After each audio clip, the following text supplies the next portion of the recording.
Welcome to Taking Care. Salut, je t'ai mis au coin du feu parce que cette vidéo elle est glaciale. Mon objectif est de passer le contrôle technique avec cette voiture. En revanche, il y a beaucoup de voyants en fait qui se sont allumés parce qu'elle n'a pas roulé depuis un certain temps. Et tu vas voir, je galère énormément à tout supprimer. Je te spoil un peu, il en restera un que je ne vais pas pouvoir régler. Je te laisse deviner lequel.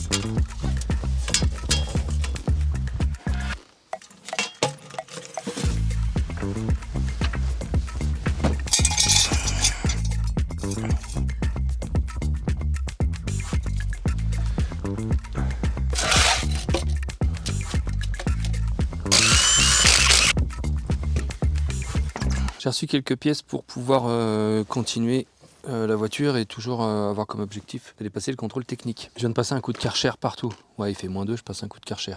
Et alors? On doit. T'as vu, j'ai reçu des pièces. Et vu que j'ai pas de frein, bah on va déjà commencer par remettre les plaquettes, voir si tout se passe bien, si le piston n'est pas grippé, ainsi de suite. Je vais essayer de mettre le frein à main pour desserrer la vis qui est dedans. Si ça marche pas, je redescends la voiture, je la bloque. Un grand coup de barre, normalement, ça devrait sortir. Parce qu'il y a quand même pas mal de couples. Hein. C'est 180 newtons et 180 degrés.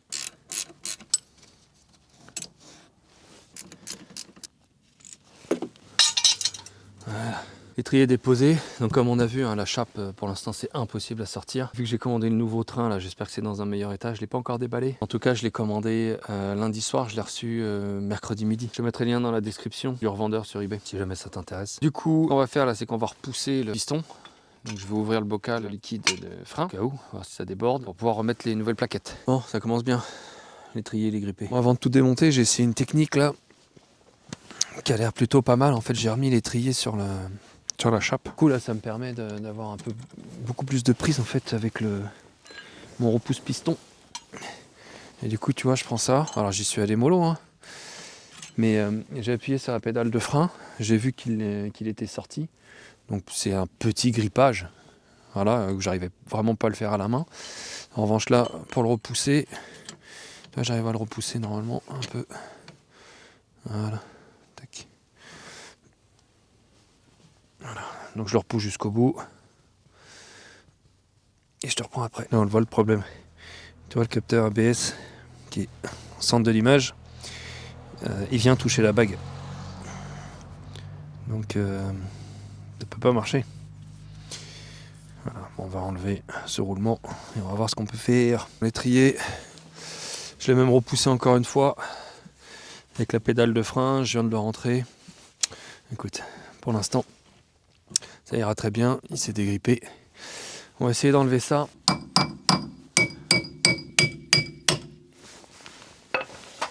Tout beau, tout propre là-dedans. Encore les vis spécifiques pour nos amis de chez Audi M18. Ok. Je te mets le lien dans la description de cet outil. Si on arrive à défaire ça, ça peut toujours servir.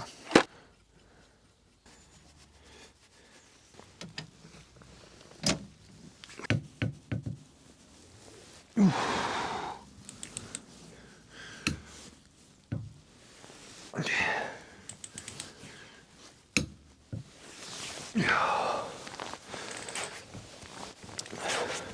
Alors oui, je sais, on ne dessert pas avec une clé dynamométrique. Mais comme tu as vu, celle-là, elle me sert plus de barre de renfort qu'autre chose. Elle n'est pas réglée. Incroyable. En tout cas, ça c'est top. Voilà, donc le roulement, bah écoute, il fait son job, hein. Il vient tout seul. Voilà, donc ça c'est normal. Hein. Et là on voit la bague. J'enlève la mise au point. Hop. Voilà, t'as vu la bague? En fait, elle est complètement défoncée. Et donc elle vient toucher le capteur. Donc on va le repousser, je vais te montrer. On va tout nettoyer, puis on va mettre l'autre roulement. Je redéfais le capteur ABS. Voilà. Donc c'est une empreinte hexagonale de 5. Voilà, je te confirme. Je pense que tu l'as vu, il est là. Hein.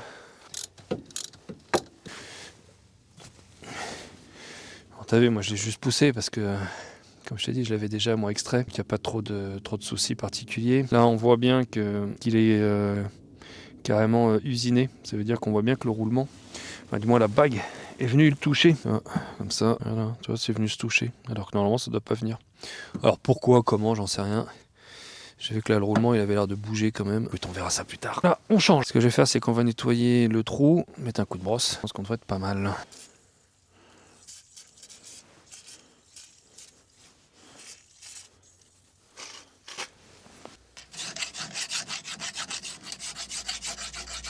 Capteur tout neuf de chez Febi.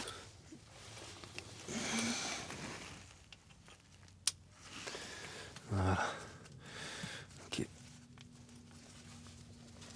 Parfait. On va le revisser et comme ça on peut remettre le roulement, on va vérifier. Ça se lève. Allez, lui il est branché électriquement. Mettre un peu de graisse. La bague, t'as vu, là elle est toute plate. Et normalement, quand je vais le mettre, eh ben, il ne devrait pas toucher notre ami, le capteur.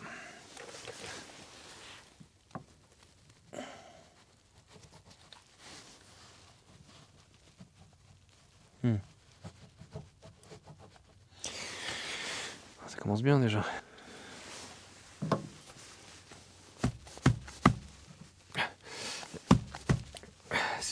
C'est censé rentrer sans forcer. Hein. Je te montre avec l'autre. Ouais, c'est censé faire ça. Hein. Direct. Bon. Je peux pas mettre le roulement. Il faut que j'avance. Je vais essayer de regarder sur celui-là. Là, la bague, elle a l'air pas mal. Bah écoute, je vais prendre le roulement d'ici. Pas tellement de choix.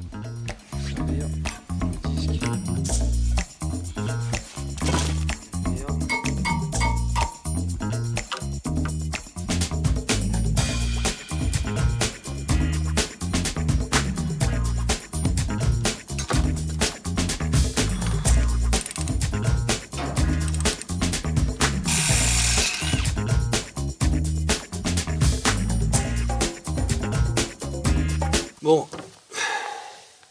il va pas là-bas. Mon nouveau, donc va dans celui-là. Nickel. Il ne va pas là-bas. Je comprends pas. Donc il y a deux modèles différents. Putain, fait chier. Bon, voilà le topo. Je suis dans la merde. Comme par hasard, il existe deux axes de roulement différents. Moi, le mien, c'est un 32 mm. Et le roulement que j'ai commandé, c'est un 30 mm. Alors, je suis allé voir sur l'autre essieu que tu vois dans le fond, là, que je viens d'acheter. Comme par hasard, c'est des 30 mm aussi. Donc, je viens de l'enlever pour savoir, en fait, si j'aurais pu le mettre. Voilà, mais lui, il ressemble étrangement à celui que je venais de commander. Donc, 30 mm.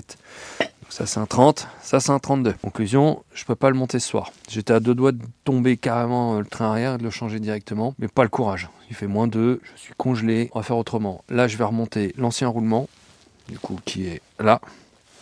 Je vais dégager la bague pour éviter qu'ils viennent abîmer mon nouveau capteur. Et je remets les plaquettes, ainsi de suite, comme ça je peux vérifier le circuit de freinage. On va regarder aussi de l'autre côté comment ça se passe, parce que si ça se trouve, j'ai un problème aussi avec les capteurs. Le capteur ABS et peut-être aussi mon roulement, donc peut-être que je vais en avoir un deuxième à commander. Une fois que c'est fait, je passe commande et je changerai simplement les deux roulements. Mais t'as vu, ça se fait quand même assez rapidement. Toi.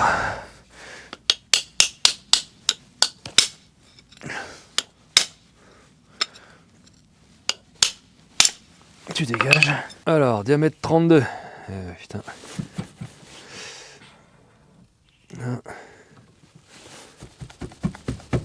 Faut l'aider. Pas de problème, mec, je vais t'aider. Hein. Vas-y, c'est bien le moment. T'inquiète.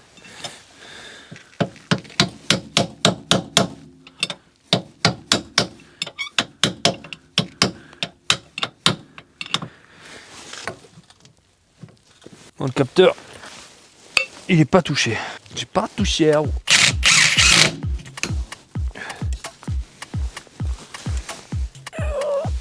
Ok.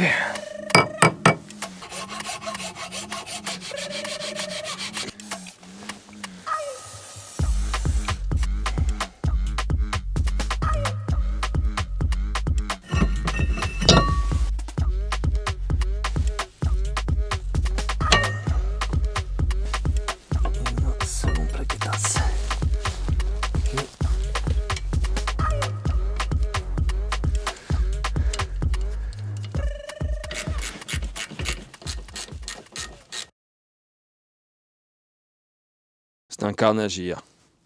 Ça s'est fini dans la souffrance, mais j'ai plutôt une bonne nouvelle. Bon, bah je pensais avoir une bonne nouvelle. Mais en fait, non, hier, mon voyant frein, c'était éteint.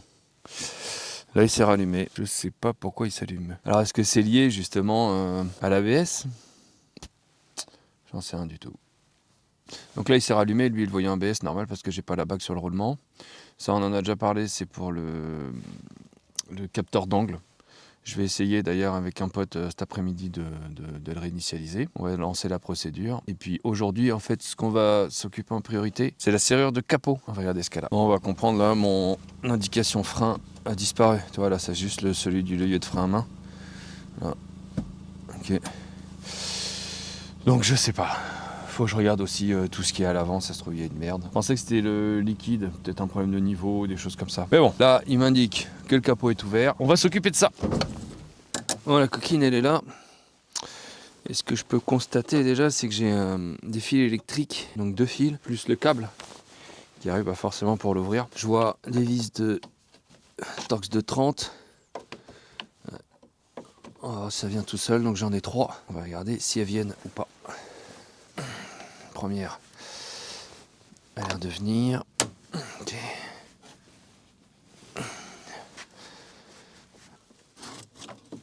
J'arrive à la sortir là. Alors il y a le câble. Lui il est venu. Et connectique électrique. Donc il y a bien. Waouh, ok. Les fils ils sont à nu ici. Comment ça se retire? Il y a une petite encoche. Tu la pousses. Voilà, le connecteur est tombé. Et le câble. La serrure, tu la retournes. Tu as un petit clips en fait que tu peux appuyer dessus ou du moins vriller comme ça, regarde. Hop, et elle est sortie. Et ça après derrière tu viens le tirer en face de toi. Là. Et tu as le câble qui vient avec. Tu vois, la boule vient là-dedans. Et après tu dois le remettre en sens inverse. Tu rentres tout. Là. La boule. Le truc en plastique. Ça. Dans l'encoche. Et t'appuies qu'à appuyer normalement. Voilà. Et c'est dedans. J'ai appelé du renfort là, parce que j'ai besoin d'une 3e main. Alors rien Mathieu, je t'ai expliqué. Tu vas te mettre là, tu crains rien du tout. En fait, il faut que tu le prennes comme ça. Non mais tu vas le prendre toi avec ta main gauche, tu vas le tenir comme ça. Et toi tu vas un coup appuyer, un coup lâcher. Un coup appuyer, un coup lâcher. D'accord? Ok. Comme Voilà. ça. Comme ça. Là, et fais avec ton autre main. Vas-y, appuie Mathieu.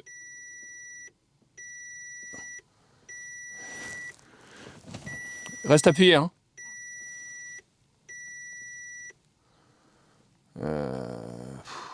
Du coup, je sais pas. Les meufs, attends, je refais. Non, il met toujours le capot. Du coup, ça corrige pas le problème. Ça m'arrange pas. Alors là, les fils ils sont peu dénudés, mais ça a l'air de tenir quand même. Bon, je vais regarder s'il y a quelqu'un qui a déjà eu ce problème-là sur Internet et voir comment il a solutionné ça. C'est quand même magique, Internet. Hein. Bon, alors, déjà, la serrure, elle est vendue complète aujourd'hui. Tu peux pas juste avoir ce petit connecteur. Donc lui, je pense qu'il est mort. Et alors, faut savoir que lui, il est juste connecté. Alors quand tu viens ici, tu vois là, hop. Ça c'est la prise que je vais déconnecter, elle est là. Donc tu as un petit joint violet ici. Et regarde, il est connecté.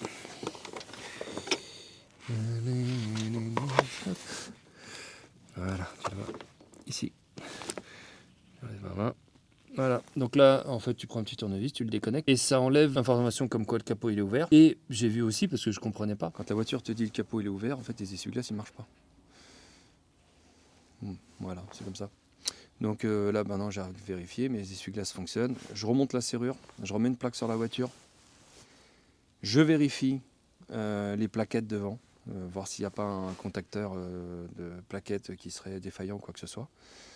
Parce que j'ai toujours le voyant frein qui s'allume. Bref, je ne sais pas d'où ça vient. Et après, là, je vais aller sur un parking pour paramétrer le volant, voir si on arrive à récupérer ça. Avant gauche, il y a un peu de dérouillage à faire. Donc tout ça, ça va être changé. J'ai cette connectique là qui est donc pour les plaquettes de frein. Qu'est-ce que c'est ça qui, avec la rouille, le fait toucher? Mais je pense que ça sortirait au diagnostic. Bon, sinon ça a l'air... c'est pas craqué, non du tout. Regardez de l'autre côté. Bon, l'autre côté c'est pareil. J'ai mon capteur ABS qui est là. Donc lui il n'est pas en défaut. S'il y a un problème au niveau plaquette, ça serait de l'autre côté avec la connectique. Et là comme par hasard, plus de problème au niveau du frein. C'est quand même spécial. Bon allez, on va faire un tour.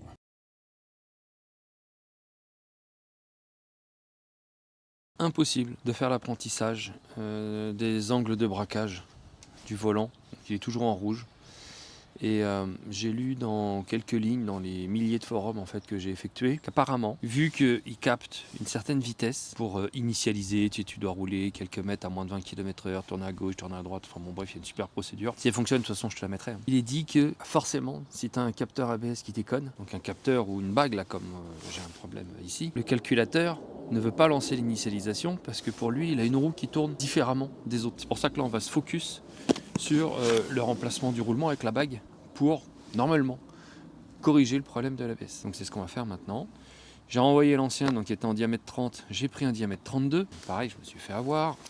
Merci encore Amazon de m'autoriser les retours gratuits. Donc je redémonte tout et je change le roulement.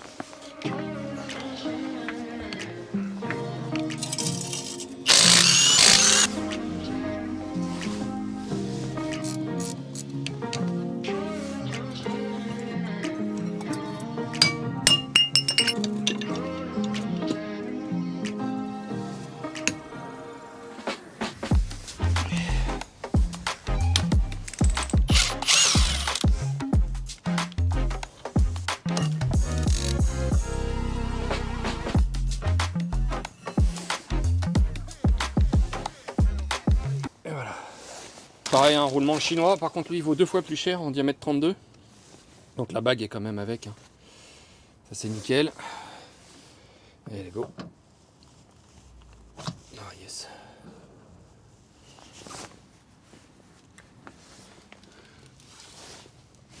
Là tu vois l'espace qu'il y a entre le capteur et la bague ABS. Donc là ça touche pas, on devrait plus trop avoir de problème à ce niveau là.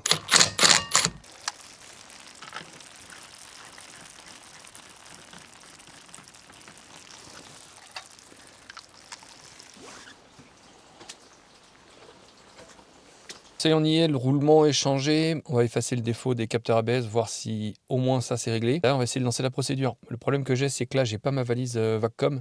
J'ai un autre truc, c'est un Syncdiag 2. J'avais eu ça en test.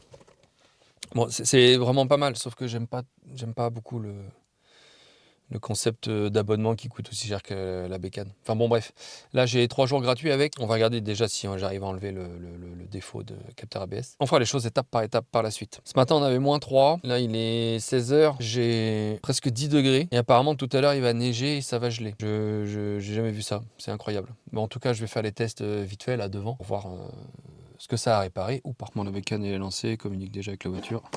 On va regarder ce qu'on trouve comme défaut. Bon, la bonne nouvelle, c'est que je retombe sur les mêmes codes d'erreur. Tu vois, ça, c'est mes erreurs donc liées au volant. Je retrouve alors l'ABS. L'ABS. Électronique moteur, donc ça, j'ai toujours défaut. Ah, électronique de frein. Ok, il rentre dans le calculateur. Lecture des codes mémoire. Lire le code d'erreur. Capteur de vitesse arrière droit. Tu vois, c'est celui que j'avais eu un problème. Donc lui, si je fais blablabla, effacer le code d'erreur, oui, effacer le code, oui, d'accord. Alors,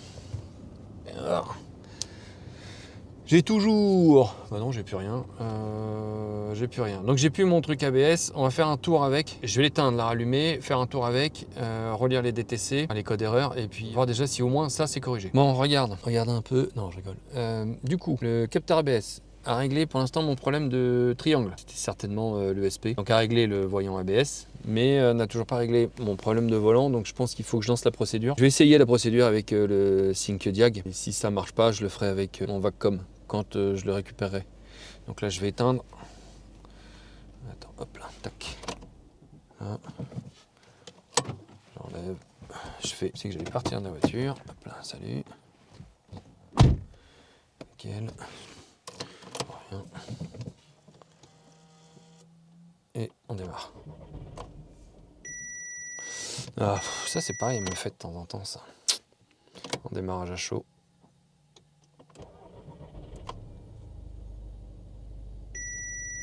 Bon. J'ai plus que le voyant du volant. Je relance un diag et on voit ce qu'on peut faire. Voilà où est-ce qu'on en est. Le volant a disparu. J'ai réussi à reparamétrer ma direction assistée. Pour le coup, j'allais dire que c'était pas gagné, mais en fait, il faut juste suivre la procédure. La procédure, je vais l'écrire dans un Google Doc et je vais te mettre le lien en description. En tout cas, celle qui a marché pour moi avec le MK60. Il a fallu que je fasse ça en 2 temps. Premièrement, il a fallu que je réinitialise l'angle de braquage, donc le G85, en lui disant voilà, mon volant il est droit, donc il y a une petite procédure en fait à faire avant.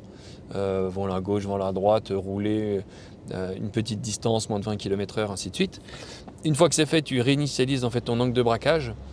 Et dans la foulée, tu dois régler tes butées. Et pour régler tes butées, tu vas à gauche complet, tu attends 10 secondes, tu vas à droite complet, tu attends 10 secondes, tu te remets au milieu, tu coupes le contact, tu remets le contact, tu attends 5 secondes. Enfin, moi, le voyant il était déjà éteint. Normalement, tu attends 5 secondes et le voyant doit s'éteindre. S'il ne s'éteint pas, tu dois rouler encore derrière. En tout cas, moi, ça a fonctionné. Voilà, je ne te dis pas que ça va marcher à 100%, mais je suis plutôt content. Maintenant, j'ai encore ce problème de frein. En fait, quand je roule, ça clignote pas, j'ai pas de problème en fait au-dessus de 20 km/h. J'ai pas de défaut au diag au niveau frein. Pour l'instant, je suis en train de m'orienter vers le contacteur de plaquettes, peut-être, je sais pas. Quelquefois c'est allumé, quelquefois c'est pas allumé et j'ai pas de défaut. Bon, je continue à chercher. Si toi tu as une idée que j'ai pas trouvé d'ici là, n'hésite pas à l'écrire en commentaire. Voilà, donc ça c'est plutôt des très bonnes nouvelles.